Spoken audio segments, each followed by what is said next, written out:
Não existe nada melhor do que ser amigo de Deus. Caminhar seguro na luz, desfrutar o seu amor, ter a paz no coração, viver sempre com comunhão e assim perceber. Tudo bem, gente bonita? Nós vamos continuar ouvindo o Theo.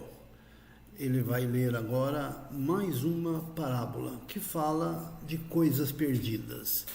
Ele já leu sobre a ovelha desgarrada, já leu a parábola da moeda perdida por uma mulher, e agora ele vai ler sobre os filhos perdidos. Eram dois.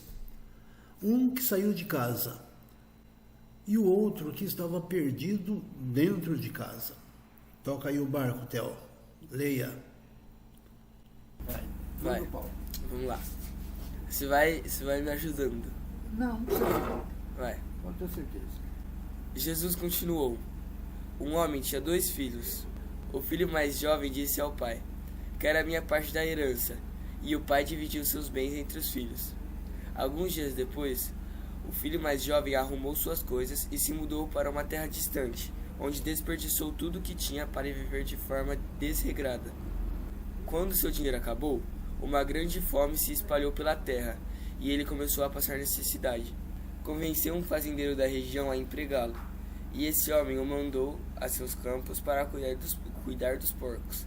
Embora quisesse saciar a fome com a vagem dada aos porcos, ninguém lhe dava coisa alguma. Quando finalmente caiu em si, disse: até os empregados de meu pai têm comida de sobra, e eu estou aqui, morrendo de fome. Vou retornar à casa do meu pai e dizer: pai, pequei contra o céu e contra o Senhor. Eu não sou mais digno de ser chamado de teu filho. Por favor, trate-me como seu empregado. Então voltou para a casa de seu pai. Bem, vocês ouviram o Theo, ele leu do versículo 11 até o versículo 20, ok? Depois ele vai continuar essa leitura, perfeito? Mas nós vamos fazer alguns comentários breves do que ele leu até aqui, ok? Vamos nessa? Essa parábola, assim como as duas anteriores, ela mostra como é agradável ao Senhor Deus a conversão de um pecador que estava perdido, não é? E que foi achado. E mostra também como ele, Deus, está pronto e alegre por receber todos os pecadores, quando estes se arrependem, confessam seus erros e voltam para os braços do Pai. Esta parábola, especificamente, fala de um bom pai e de seus 2 filhos, um sério e reservado e o outro mais jovem, volúvel, aventureiro e inconstante. Para aqueles 2 grupos que ouviam Jesus naquele dia, um grupo constituído dos judeus e outro de publicanos, então, para esses 2 grupos, o filho mais velho, circunspecto, depois vocês procuram saber o que é circunspecto, ok? Era quem representava os judeus, e particularmente os fariseus e os mestres da lei. O mais jovem, pródigo ou esbanjador, gastador, era representante dos pecadores e publicanos. Este mais jovem, na verdade, representa cada um de nós, não é? Este filho pede ao pai, de forma indevida e com atitude de orgulho exposto, ele pede o seguinte: dá-me a parte que me cabe na herança. Não pede nem com bons modos, dá-me, quase que uma imposição. Ele, na verdade, antevia aquilo que desejava. Ele desejava ardentemente o que se chama falsamente de liberdade. Ele queria a liberdade. Ele queria a liberdade para viver a vida e pecar.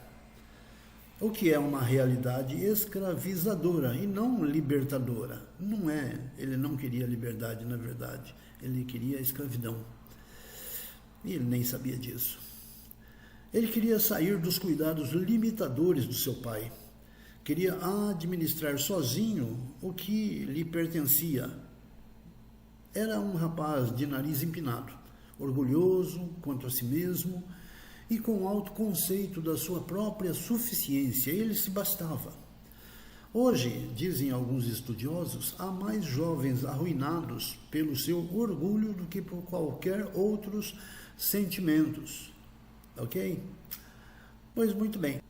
Atendendo o seu pedido, o pai repartiu os seus bens, os bens da família, para os 2 filhos e deixou o caçula cair no mundo. A Bíblia afirma que um dos piores castigos que uma pessoa pode receber se torna realidade quando Deus desiste dessa pessoa e a deixa seguir o seu próprio instinto. Salmo 81, versículos 11 a 13, diz o seguinte: mas Israel não me quis, pelo que eu os entreguei aos desejos do seu coração, e andaram segundo os seus próprios conselhos.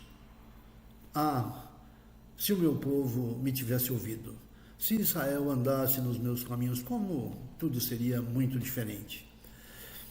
Notem que a escolha pecaminosa leva a um estado de abandono, de gastos desenfreados, de necessidades evidentes.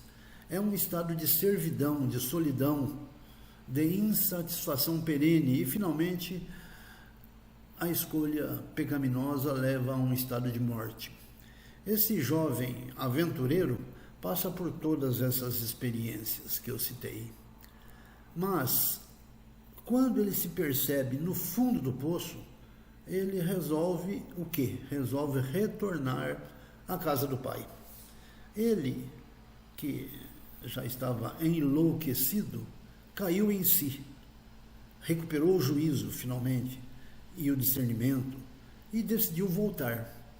E planejou: eu vou me levantar e irei ter com o meu pai. Mas quais palavras eu usaria quando chegar de volta? Bem, eu vou dizer ao meu pai que resolvi confessar a minha loucura. Eu vou confessar isso a ele. Vou reconhecer a gravidade dos meus erros e com humildade, lembre-se que ele era orgulhoso, né? Com humildade vou pedir para ser um empregado lá na fazenda. Vai ser muito melhor do que ficar aqui sofrendo e comendo a comida dos porcos. Mas como ele seria recebido pela família? Era uma dúvida que ele tinha. Daria certo o seu plano? Ele se preocupava com essas questões todas, mas resolve agir, resolve colocar o seu plano na prática. Esse jovem faz tudo como planejou, exatamente como planejou. Volta ao seu lar, confessa seu pecado, pede perdão ao pai de forma humilde, de forma sofrida, e espera a reação. Saibam vocês que esse filho pródigo foi recebido pelo seu pai com grande alegria e com muita honra. Tudo que ele não merecia, na verdade. Ele foi salvo pelo amor e bondade do pai. Pai de toda graça. Bem, nós vamos então parar por aqui, falando então, como falamos sobre o filho mais novo. E no próximo vídeo a gente fala sobre o filho mais velho, ok? E mais um vídeo ainda, nós vamos falar sobre o pai, tá bem? Até já. Do que ser